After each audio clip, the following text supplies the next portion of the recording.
Hello மக்களே, இன்றைக்கி நம்ம இஃப்தார் ஸ்பெஷல் லாலிபாப் சிக்கன் தாங்க பார்க்க போகிறோம். இந்த இஃப்தார் மாதம் வந்தாலே இந்த ஸ்நாக்கு நிறைய ஃபேன்ஸ் இருக்காங்க. அதை நம்ம ஸ்டைலில் எப்படி செய்கிறதுன்னு பார்க்கலாம். முதல்ல இதுக்கு தேவையான பொருட்களை வாங்க பார்க்கலாம். நான் இதுக்காக 1/4 கிலோ சிக்கன் எடுத்திருக்கேன். இது மஞ்சள் உப்பு போட்டு நல்லா கழுவி வச்சுருக்கேன். அதுக்கப்புறம் பார்த்திங்கன்னா ப்ரெட் ஒரு பேஸாக யூஸ் பண்ண போகிறோம். அதுக்கப்புறம் 3 முட்டை, சின்னதாக நறுக்குன பெரிய வெங்காயம் எடுத்திருக்கேன். சும்மா இஞ்சி பூண்டு தட்டி போட்ட இஞ்சி பூண்டு, அதுக்கப்புறம் தக்காளி எடுத்திருக்கேன். அதுக்கப்புறம் பார்த்திங்கன்னா பட்டை, கிராம்பு. இது கம்மியாக போடுங்க, இல்லைன்னா வாயில் கிடைக்கும், நல்லாவே இருக்காது. சும்மா வாசத்துக்காக மட்டும் போடுங்க. அதுக்கப்புறம் பார்த்திங்கன்னா மசாலாவில் உப்பு, அதுக்கப்புறம் பார்த்திங்கன்னா கரம் மசாலா, சிக்கன் மசாலா, மிளகாய்த்தூள், மஞ்சள் தூள், இது மட்டும் போதும். முதல்ல நம்ம சிக்கனை வேக வைக்க போகிறோம். அதுக்காக மிளகுத்தூளும் உப்பு கலந்து நல்லா மேரினேட் பண்ணிவிட்டு அதுக்கப்புறம் வேக வைக்க போகிறோம். ஏன் நம்ம அப்படி செய்ய போகிறோம் அப்படின்னா, அப்போ தான் நமக்கு சிக்கனில் உப்பு பிடிக்கும். இது கடைசி வரைக்கும், நம்ம கடைசி சிக்கன் இருக்கும் இல்லையா, அந்த லாஸ்ட் லேயர் ஆஃப் சிக்கன், அது வரைக்கும் நல்லா உப்பு பிடிச்சி நல்லா டேஸ்ட் நல்லாயிருக்கும். ஸோ அதுக்காக தான் நம்ம இப்படி பண்ணுறோம். சிக்கனை ஒரு 10 to 15 மினிட்ஸ் ஆச்சு குக் பண்ணணும். அதான் நல்லா சாஃப்டாக வெந்து வரும். நம்ம ஓவர் குக்கு பண்ணியிருக்கக்கூடாது, வேகாமல் இருக்கக்கூடாது. அதனால் பதமாக பார்த்து இறக்கிக்கோங்க. அதுக்கப்புறம் பார்த்திங்கன்னா சிக்கன் வெந்துட்டுருக்க டைமில் நம்ம முட்டையை உடச்சி அதை நல்லா பீட் பண்ணி வச்சுக்கலாம். அது கூடயும் லைட்டாக ஒரு பிஞ்ச் உப்பு ப்ளஸ் மிளகுத்தூள் சேர்த்திக்கோங்க. உப்பு கம்மியாக சேர்த்திக்கோங்க. அப்போ தான் உப்பு கசந்து போகாமல் இருக்கும். ஸோ பார்த்துட்டு சேர்த்துக்கோங்க. அதுக்கப்புறம் நம்ம சிக்கன் வெந்திருக்குள்ளே அதை எடுத்துகிட்டு நல்லா அந்த லேயர்ஸை தனித்தனியாக பிரிச்சுட்டு அதுக்கப்புறம் குட்டி குட்டியாக நறுக்கி வச்சுக்கோங்க. நறுக்கி வச்ச சிக்கனில் நான் கொஞ்சம் எடுத்து வச்சுருக்கேன். ஏன் அப்படின்னா, நம்ம சிக்கன் வேக வச்ச தண்ணி இருக்குது இல்லைங்களா, அதில் ஒரு சூப் பண்ணலாம் அப்படின்னு சொல்லி தான். ஏன்னா அந்த தண்ணியும் வேஸ்ட் ஆகாதல்ல, அதுக்காக தான். அதுக்கப்புறம் ஒரு கடாய் வச்சுட்டு அதில் ஆயில் சேர்த்திக்கோங்க. நான் பட்டர் தான் சேர்க்குறேன். இந்த பட்டர் வீட்டில் செஞ்சது. நான் சீக்கிரமாகவே இதோட ரெசிபியும் நான் அப்லோட் பண்ணுறேன். அதுக்கப்புறம் பார்த்திங்கன்னா பட்டை, கிராம்பு போட்டுக்கோங்க. அதுக்கப்புறம் கருவேப்பிலை நம்ம இப்படி சேர்த்து கொடுத்தா தான் குழந்தைங்க சாப்பிடுவாங்க, இல்லைன்னா அதை எடுத்துகிட்டு தான் வைப்பாங்க. இந்த மாதிரி ஸ்நாக்ஸ் ரெசிப்பியில் செஞ்சு பாருங்கள்.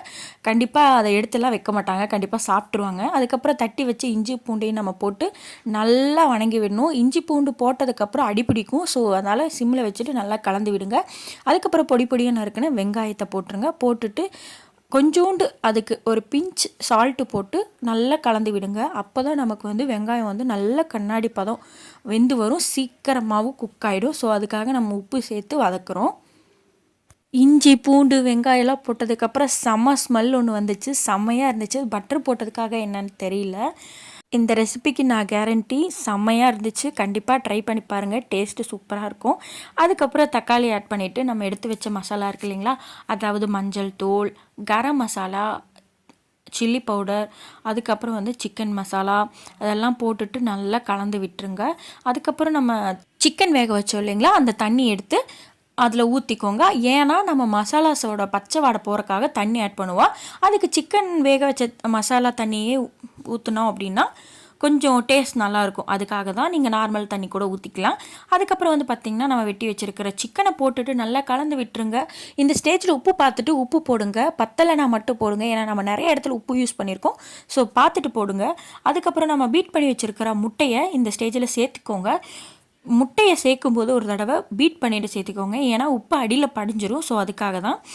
அதுக்கப்புறம் பார்த்திங்கன்னா ஒரு 2-3 மினிட்ஸ் நல்லா குக் பண்ணணும். அந்த முட்டை நல்லா வெந்து வரணும். அந்தளவுக்கு குக் பண்ணுங்கள். குக் பண்ணிவிட்டு நம்ம வெட்டி வச்சுருக்கிற கொத்தமல்லி தழையை நல்லா போட்டுட்டு நல்லா கலந்து விட்டுருங்க. கலந்து விட்டதுக்கப்புறம் நமக்கு ஸ்டஃபிங் ரெடி ஆயிடுச்சு. நம்ம ரெடி பண்ணி வச்ச ஸ்டஃபிங்கை ஓரமாக ஆறுறதுக்காக விட்டுருங்க. அதுக்கப்புறம் பஜ்ஜி மாவை எடுத்து அதில் தண்ணி ஊற்றி நல்லா கலந்து நம்ம இதுக்கான ஒரு பேஸ் தயாரிக்க போகிறோம். அதுக்கப்புறம் பார்த்திங்கன்னா ப்ரெட்டை நான் ஒரு குழம்பு கிண்ணத்தோட மூடி எடுத்து அதை வட்டமாக வெட்டிக்கிறேன். நீங்களும் உங்களுக்கு என்ன ஷேப்பில் வேணுமோ அதே மாதிரியே வச்சுக்கலாம். லாலிபாப் சிக்கன்லேயே ஸோ வட்ட ஷேப் தான் இருக்கணும். ஸோ அதுக்காக நான் வட்ட ஷேப் எடுத்துக்கிறேன்.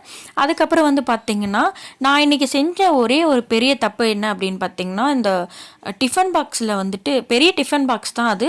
நான் அதில் மாவு கலந்துட்டேன். நீங்கள் ஒரு அகலமான அகலமான தட்டு இல்லை, அகலமான ஒரு பாத்திரத்தில் மாவு கலந்துக்கோங்க.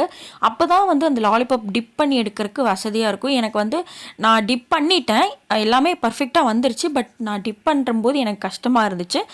ஸோ நீங்கள் வந்து பார்த்துக்கோங்க. அதுக்கப்புறம் வந்து பார்த்திங்கன்னா அந்த ப்ரெட்ஸை வந்து வேஸ்ட் பண்ணாமல் ப்ரெட் க்ரம்ஸாக மேக் பண்ணிவிட்டு அது லாலிபப் ஷேப்பு கொண்டு வந்துட்டு நீங்கள் எண்ணெயில் பொரித்து எடுத்தீங்க அப்படின்னா செம்ம டேஸ்ட்டாக இருக்கும். நான் அதுக்கப்புறம் என்ன ஆச்சுன்னா மீதியான அந்த பஜ்ஜி மாவு ப்ளஸ் ப்ரெட் க்ரம்ஸு அதுக்கப்புறம் சிக்கனோட அந்த குட்டி குட்டி பீசஸ் எல்லாம் உள்ளே விழுந்துருக்கும்ல அதையெல்லாம் சேர்த்துட்டு போண்டாவாக போட்டேன். அது சூப்பராக இருந்துச்சுங்க. இது வந்து நான் எக்ஸ்பெக்ட் பண்ணவே இல்லை இப்படி வரும்னு. கண்டிப்பாக இந்த ரெசிபி ட்ரை பண்ணி பார்த்துட்டு எனக்கு எப்படி இருந்துச்சுன்னு சொல்லுங்கள். தேங்க்யூ.